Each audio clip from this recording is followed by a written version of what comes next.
Atenção, emissoras da Rede Globo. 5 segundos para o próximo programa.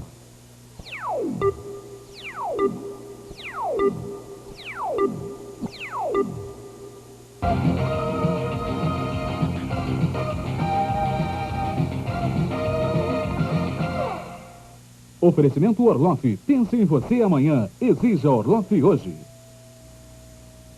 O Jornal da Globo começa agora com os assuntos que foram notícia nesta segunda-feira.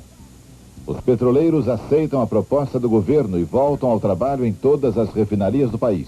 A greve dos metalúrgicos de Volta Redonda completa 15 dias e os 12 mil trabalhadores fazem um protesto em volta da usina. A Justiça Argentina diz que só libera o corpo da bilionária Cristina Onassis depois do resultado da perícia.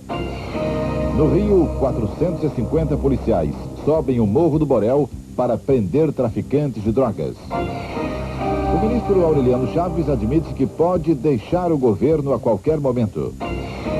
O Congresso tenta votar esta semana em regime de esforço concentrado a regulamentação do direito de greve e o orçamento para o ano que vem. E agora as notícias da noite. Os fabricantes de remédios decidem que só vão vender o produto agora com pagamento à vista. Segundo eles, existe uma defasagem de 37% no preço dos medicamentos. E o último aumento autorizado ficou abaixo do índice definido pelo Pacto Social. A decisão dos fabricantes já foi comunicada aos donos de farmácias. Hoje, eles enviaram um telex ao presidente Sarney, informando que a decisão, se for mantida, vai provocar a falta de remédios nas farmácias. A advertência dos donos de farmácias de que pode faltar remédios não mudou a decisão dos fabricantes.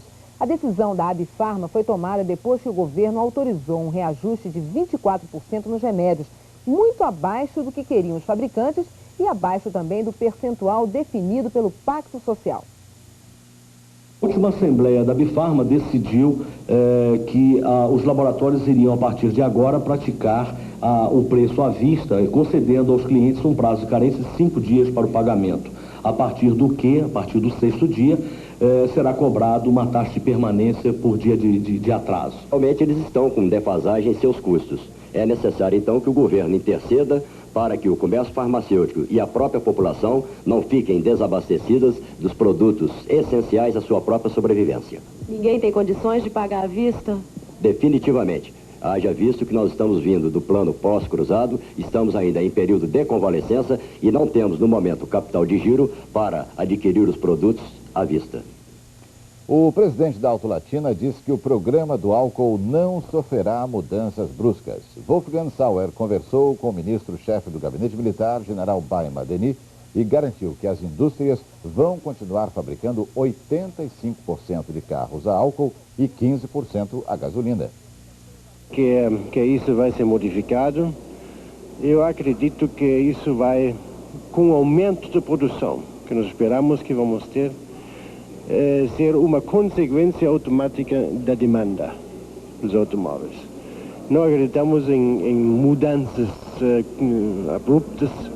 Nós acreditamos que por muitos anos ainda os automóveis de álcool vão ter absolutamente maioria, preferência dos nossos consumidores. Os empresários paulistas que integram o Fórum Informal se reuniram hoje para avaliar o impacto político e econômico das eleições municipais. Mas o assunto que dominou a reunião foi o pacote fiscal que o governo encaminhou ao Congresso. Os empresários acham que o governo, mais uma vez, preferiu aumentar receitas ao invés de cortar despesas. E além da maior carga tributária, haverá redução de subsídios e incentivos. Isso também passa pelos cofres e pelos bolsos de empresários e trabalhadores. E o efeito líquido do pacote, segundo os empresários, seria, portanto, inflacionário, além de recessivo. Mas o ministro Mailson da Nóbrega devolve esta bola quadrada. Diz ele, o aumento da receita na proporção de 2/3 virá pelo esforço multiplicado de fiscalização e arrecadação. E isso só pesa nos bolsos de quem atrasa ou de quem sonega. Já o ministro Costa Couto prefere exibir a outra face da moeda fiscal. Desde quando zerar o déficit público, que é a raiz da inflação e matriz da dívida, é desorganizar a economia. Bem ao contrário, segundo ele, o ajuste fiscal resgata a poupança do governo, sem drenar a poupança privada via dívida pública. E isso alivia a pressão do governo no mercado financeiro. E rebaixar a febre dos juros não é provocar inflação nem recessão. Os assessores técnicos do Pacto Social voltam a se reunir nesta terça-feira em Brasília para discutir as novas propostas para o ajuste fiscal do governo. Entre elas, uma alternativa à carteira do contribuinte, sugerida pelo governo e que não foi bem recebida entre os empresários. O empresário Jorge Gerdau Johann Peter, do grupo Gerdau de Empresas Siderúrgicas, arrematou hoje a usina de ferro Gusa que fica em Barão de Cocais, Minas Gerais, e pertencia à empresa Cimetal. A empresa estava sob o controle do BNDES, que promoveu o leilão. Johann Peter vai reativar a fábrica e pretende produzir 400 mil toneladas ano de ferro Gusa. Você vai ver no próximo bloco. Paulo Henrique Amorim entrevista o economista indiano que previu para 90 uma grande depressão na economia mundial. E Paulo Francis fala do mistério que sobrevive há 25 anos. O que estava por trás do assassinato do presidente Kennedy?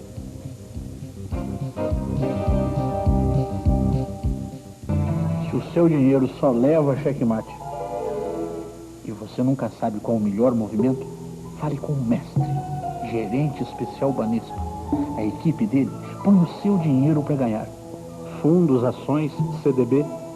É complicado para você? Para ele não. Fale com ele. É o seu dinheiro que está em jogo.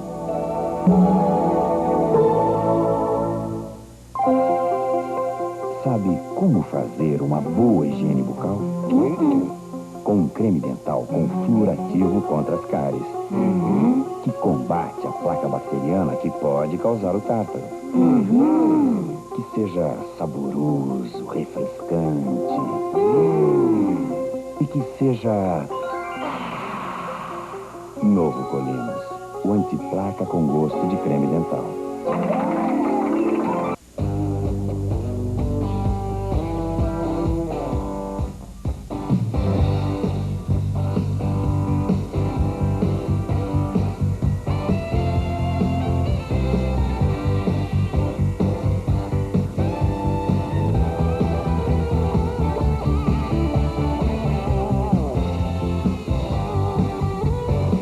Lucky Strike, a ousadia de ser livre.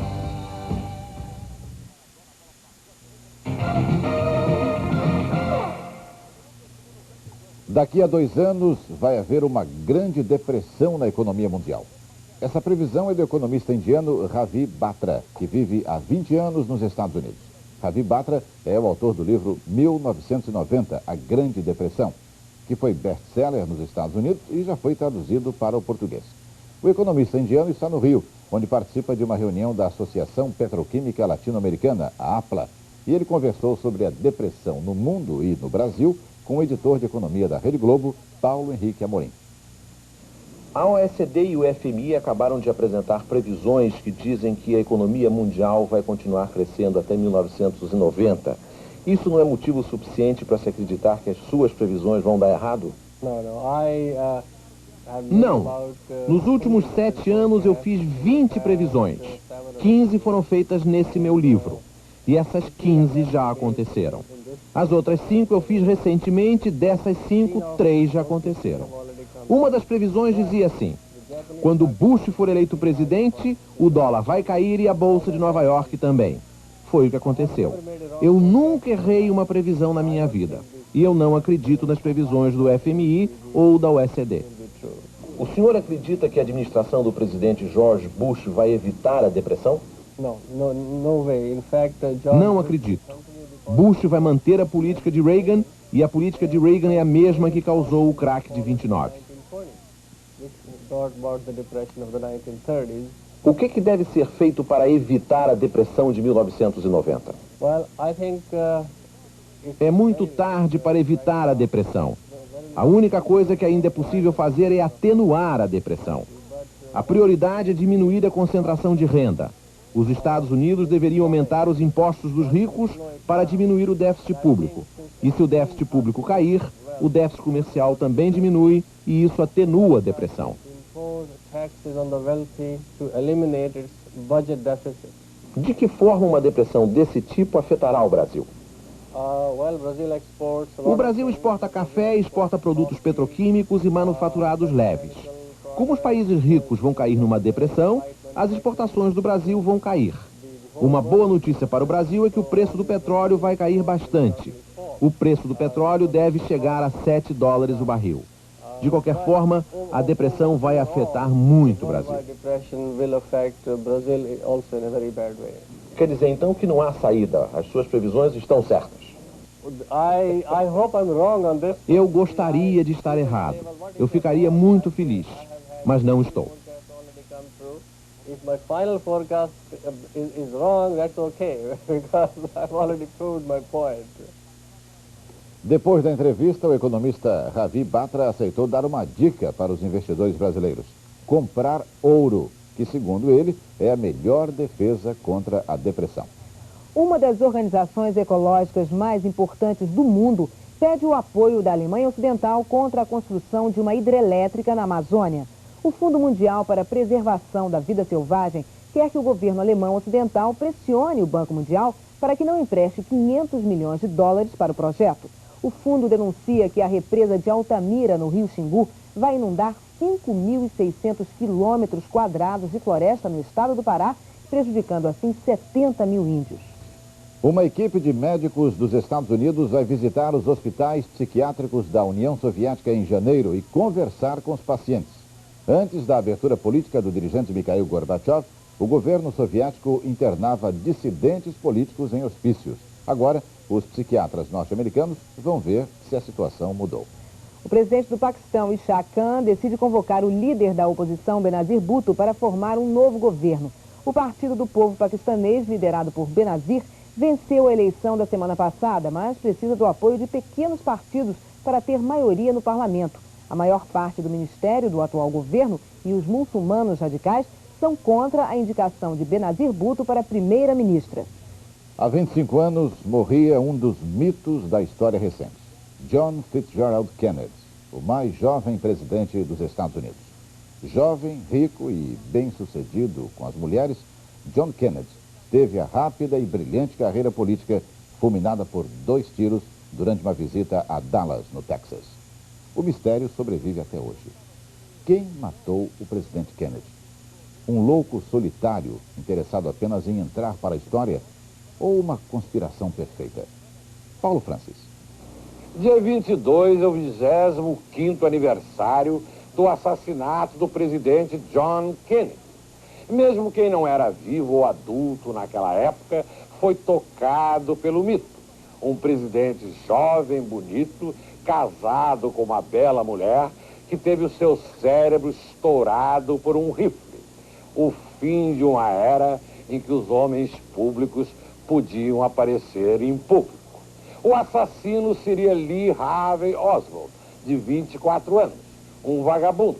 Mas Oswald foi assassinado 2 dias depois por outro vagabundo, Jack Ruby. Daí começaram a surgir teorias de conspiração que nesses últimos 25 anos não chegaram a conclusão alguma. A cena foi captada somente por um câmera amador, Zapruder, que passou a história visto por milhões. Jacqueline Kennedy estende a mão para um agente do serviço secreto que tenta subir no carro presidencial que dispara.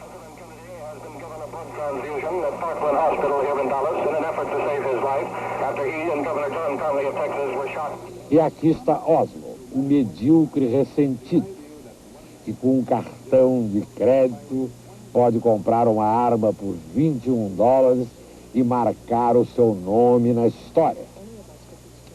O assassinato ao alcance de todos, democraticamente. Mas foi ele só? Ou foi a máfia ou a CIA? Ou foram os 3 juntos? Nunca saberemos ao certo. Seja como for, só 13% dos americanos acreditam que Oswald tem agido sozinho. Fica a imagem e a lembrança de um presidente glamuroso e inteligente, uma luz e um brusco curto-circuito na história.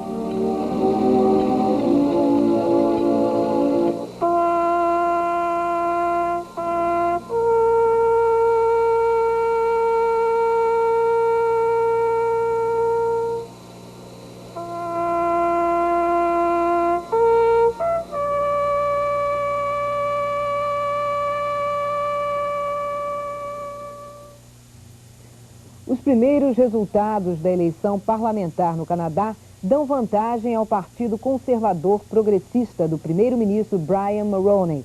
O grande tema da campanha foi a criação de um mercado comum, livre de impostos, entre os Estados Unidos e o Canadá. O acordo foi acertado entre o presidente Reagan e o primeiro-ministro Mulroney e precisa do apoio do eleitorado para se tornar realidade. Você vai ver a seguir. O governo decide parcelar o desconto dos dias parados do funcionalismo público federal. E Alexandre Garcia fala da volta dos políticos a Brasília. Até já.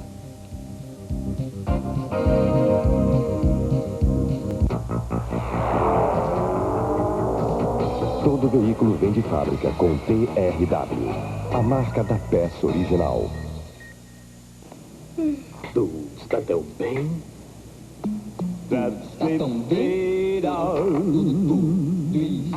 Tudo está tão bem.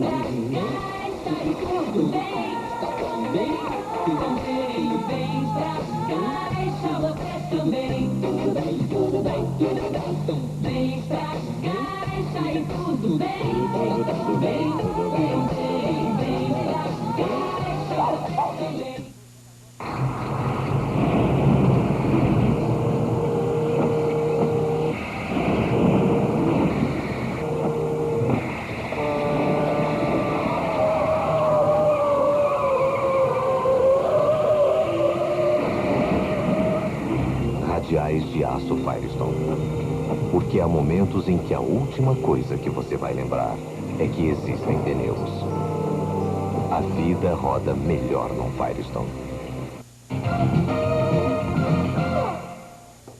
O governo decidiu parcelar em 10 meses, a partir de dezembro, o desconto dos dias parados durante a greve do funcionalismo público federal.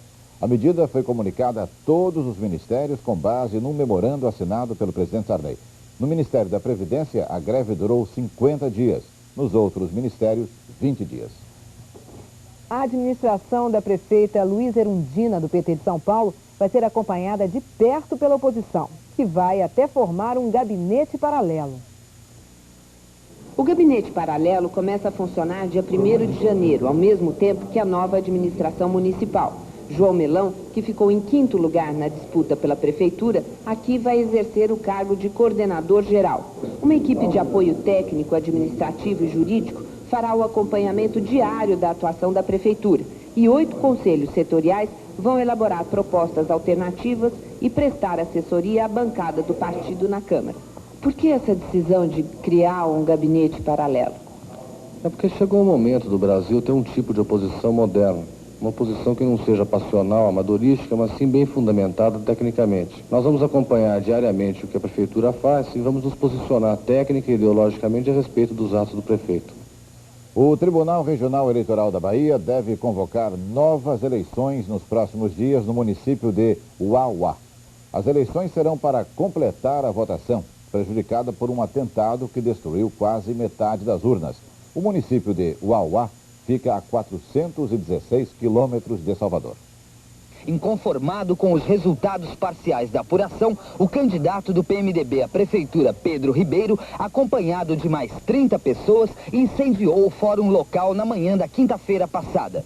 Em questão de minutos, dezenas de baldes de gasolina e coquetéis molotovs foram atirados no interior do fórum. Os juízes e seus auxiliares, apesar do pânico, conseguiram quebrar esta parede, por onde eles fugiram. Das 49 urnas, 17 foram destruídas pelo fogo.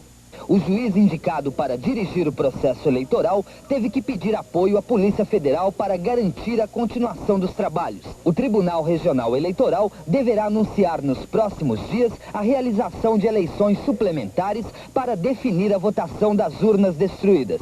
5 pessoas foram presas pela Polícia Federal, acusadas de participarem do incêndio ao fórum e transferidas para Juazeiro. O delegado de Uauá está detido na própria delegacia, preso por omissão. Houve outro atentado no município de Guandu, a 290 quilômetros ao sul de Salvador. Cerca de 500 pessoas jogaram pedras na prefeitura e na sede do sindicato, onde estava sendo feita a apuração. Algumas urnas foram destruídas, mas o candidato do PFL, Nelson Leal, foi eleito. O candidato do PMDB, Pedro Antônio, está sendo acusado de participar do tumulto. Os políticos voltaram ao Congresso. E com ele chegou a Brasília uma outra avaliação das eleições. Veja com Alexandre Garcia. Perdedores e ganhadores de 15 de novembro estão chegando a Brasília e trazendo para a capital um novo ânimo que aqui não havia desde há muito tempo com a ausência dos políticos. Uma das lideranças do PT, o deputado José Genuíno, diz que aqueles que estão com medo do PT que não precisam ter medo, que o PT tem consciência de que no ano que vem há uma eleição presidencial e que não pode cometer loucuras.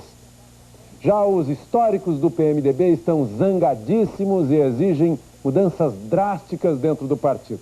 E já marcaram uma reunião para amanhã à noite para avaliar os resultados das eleições. Os governadores do PMDB vão se reunir na quarta-feira pela manhã com o presidente do partido. Dos 20 convidados, 18 perderam eleições nas capitais. E os 2 que ganharam, ganharam apertado. Por tudo isso, o senador do PMDB de Santa Catarina, Nelson Wedekind, diz que o clima da chegada dos PMDBistas é de velório. Todo mundo está procurando um ombro para chorar. Com uma exceção, o perdedor das eleições de Curitiba, deputado Maurício Fruet. Ele é um campeão de otimismo. Segundo ele, ainda lhe resta uma esperança, porque não chegaram ainda os votos de Santa Catarina. No próximo bloco, você vai ver a União Soviética propõe o exame antidoping sem aviso prévio. E o pianista Arthur Moreira Lima revela os segredos dos compositores russos.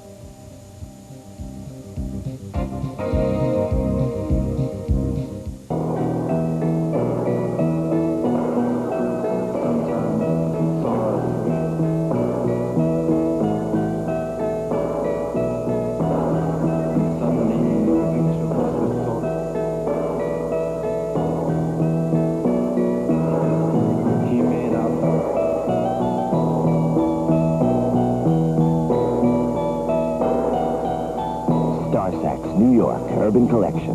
Wear it.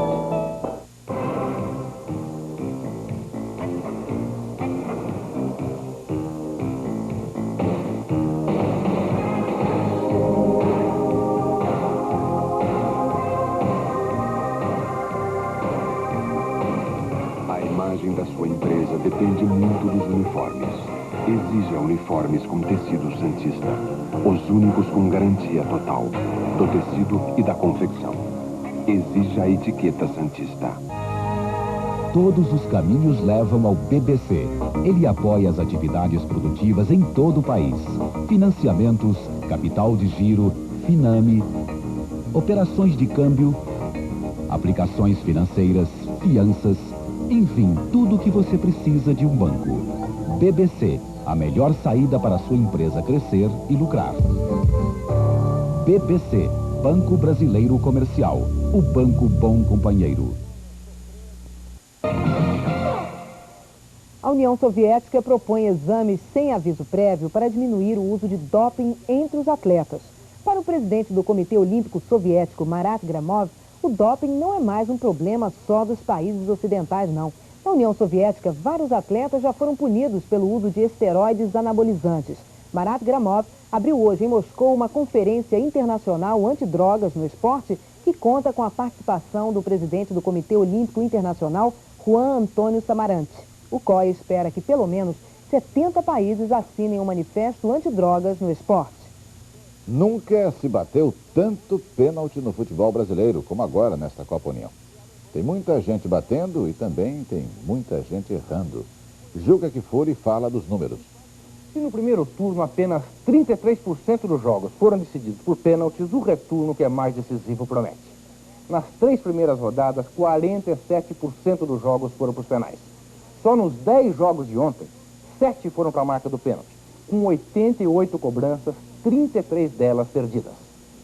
A situação mais curiosa aconteceu no jogo entre Vitória e São Paulo. Nos 90 minutos, os dois times conseguiram marcar 4 gols, 2 para cada lado. Na hora dos penais foi duro.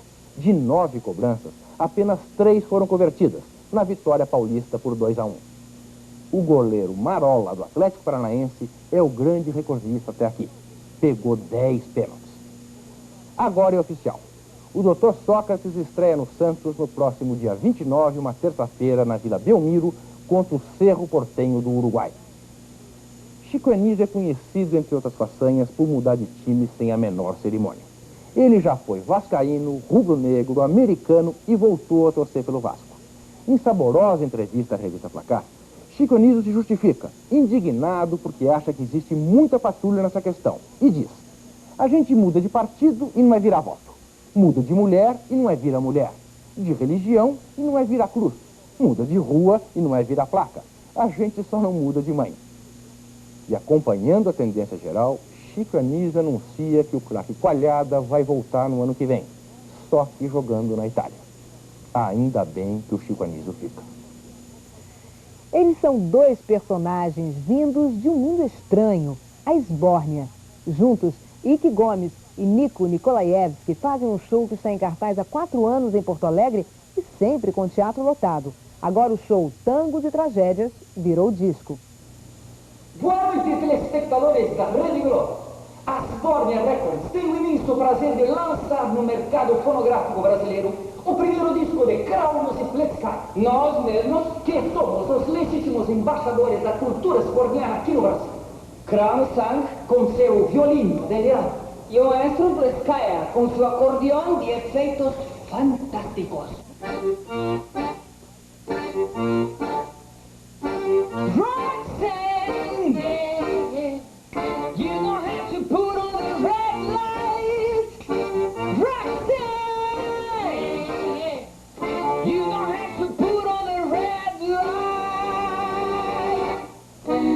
Ana Cristina, eu não gosto de você, tô amando loucamente a tua mãe. Gornei-me um ébrio e na bebida busco esquecer aquela ingrata que eu amava e que me abandonou, apedrejado pelas ruas, junto à sofreira, não tenho lar e nem parentes.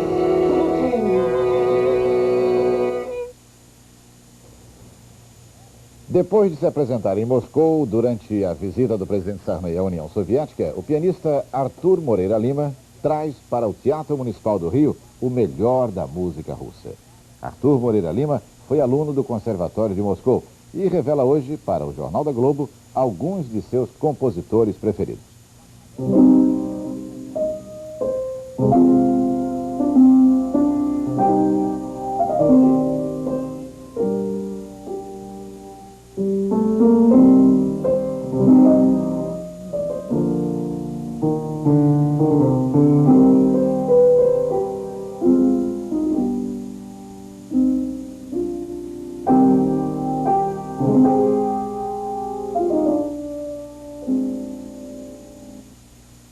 Tchaikovsky, fundador do conservatório onde eu estudei, onde eu me formei. Música de Tchaikovsky, para piano, embora muito importante, é pouco conhecida. Pelo Conservatório de Moscou, passaram grandes compositores, regentes, pianistas, violinistas. Um deles, talvez o maior pianista desse século, e o último dos românticos, é Sergei Rachmaninoff.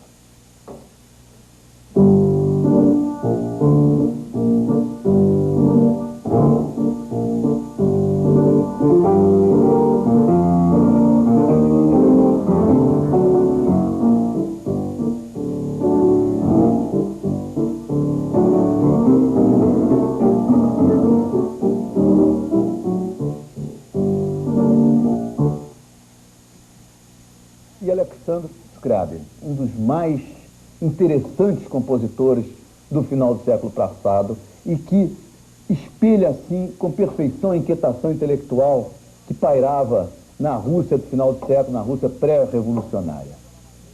A música dele para piano é importantíssima. Ele foi professor do Conservatório de Moscou e compôs muitos estudos, sendo que o mais conhecido é esse estudo patético.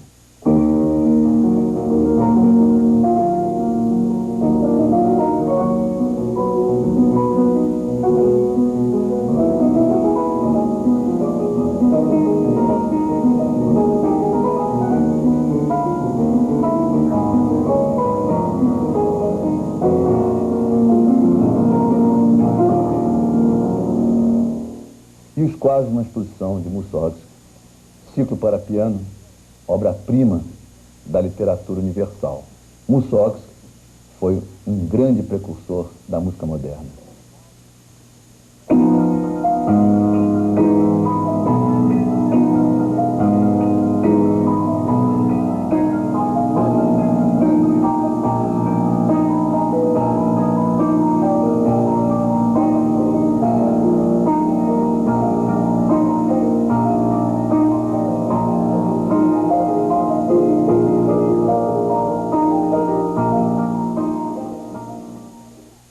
Bem, o Jornal da Globo fica por aqui. Uma boa noite para você e até amanhã. Boa noite.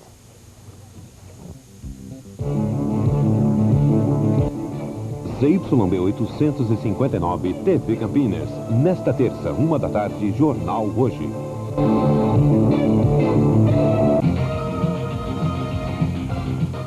Jornal da Globo. Oferecimento Orloff. Pense em você amanhã. Exija Orloff hoje.